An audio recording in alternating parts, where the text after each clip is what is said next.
രണ്ടാമതായി ഇയാൾ ഇസ്ലാമിൽ നിന്ന് പുറത്തു പോകാൻ കാരണമായിട്ട് പറയുന്നത്, അയാൾ യേശുവിനെ കുറിച്ച് ഒരു പ്രഭാഷണം നടത്തി. അയാൾ മട്ടന്നൂരങ്ങാണ്ട് 18-ാം വയസ്സിൽ പള്ളിയിലെ വലിയ അച്ഛനായിരുന്നല്ലോ. ആ പ്രഭാഷണം നടത്തിയപ്പോൾ യേശു റസൂലാണെന്നും മനുഷ്യനാണെന്നൊക്കെ അയാൾ പറഞ്ഞു. എന്തൊക്കെയോ പറഞ്ഞു യേശുവിനെ കുറിച്ച്. അയാളന്ന് മുസ്ലിമാണെന്നാട്ടോ പറയണേ. അങ്ങനൊന്നും സംഭവിച്ചിട്ടില്ല. വസ്തുതാപരമായി പച്ചപ്പൊള്ളാണിത്. അങ്ങനെ ഇറങ്ങിപ്പോകുന്ന സമയത്ത് ഒരാൾ പറഞ്ഞു അത്ര, യേശു ദൈവമല്ല എന്ന് നിങ്ങൾ പറഞ്ഞു, എന്നാൽ യേശു ആരാണെന്ന് നിങ്ങൾ ആലോചിച്ചോ എന്ന്. അയാളുടെ എല്ലുകൾ കൊണ്ടുമൂടിയ ഹൃദയത്തിനുള്ളിൽ ആ ചോദ്യം ഇങ്ങനെ കടന്ന് കറങ്ങിക്കൊണ്ടിരുന്നു. ആലോചിച്ച് നോക്ക് നിങ്ങൾ. യേശു ദൈവമല്ല എന്ന് പറയുന്ന ഒരു മനുഷ്യൻ, അയാൾ ദാരിമ്യാന്നാണ് പറയുന്നത്. യേശു ആരാന്നുള്ളത് അതുവരെ ചിന്തിച്ചിട്ടുണ്ടാവില്ലേ? എല്ലാ ഇസ്ലാമിക ഗ്രന്ഥങ്ങളിലും യേശു ആരാന്ന് കൃത്യമായി പഠിപ്പിക്കുന്നുണ്ട്.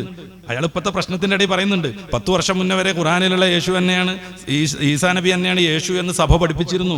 പക്ഷെ 10 വർഷം മുന്നേ പെന്തക്കോസ്തുകാരുടെ ഇടപെടൽ മുഖേന ഖുറാനിലുള്ള ഈസാ അല്ല യേശു എന്ന് പറയാൻ ആ സഭ നിർബന്ധിപ്പിച്ചു. അപ്പം ഞാൻ ഇതുവരെ 30 കൊല്ലം പറഞ്ഞതൊക്കെ 20 കൊല്ലം പറഞ്ഞതൊക്കെ എന്തായിരുന്നു? ഖുറാനിലുള്ള യേശു തന്നെ, ഈസ തന്നെയാണ് യേശു എന്നായിരുന്നു എന്ന്. ഇപ്പം അവരത് പറയാൻ പാടില്ല എന്ന് പറഞ്ഞ് പെന്തക്കോസ്തുകാരുടെ ഇടപെടൽ കാരണം അങ്ങനെ പറഞ്ഞു എന്നാണ്. അത് അവരുടെ ഇടയിലുള്ള തർക്കങ്ങൾ നമുക്ക് മാറ്റി നിർത്താം. എന്തായാലും ഇയാളെ ഉദ്ദേശിക്കുന്ന ഈസാ നബിയും യേശു ക്രിസ്തുവും ഒന്നല്ലേ അല്ല എന്നതിൽ നമുക്ക് ആർക്കും തർക്കമില്ല. പക്ഷെ അയാളെ ഉദ്ധരിച്ച് യേശുവിന് വേണ്ടി ഓതുന്ന ഈ ഈസാ നബിയുമായി ബന്ധപ്പെട്ട ആയത്തുകൾ, അത്രേ എനിക്ക് അതായിട്ടുള്ള ബന്ധമുള്ളൂ കേട്ടോ.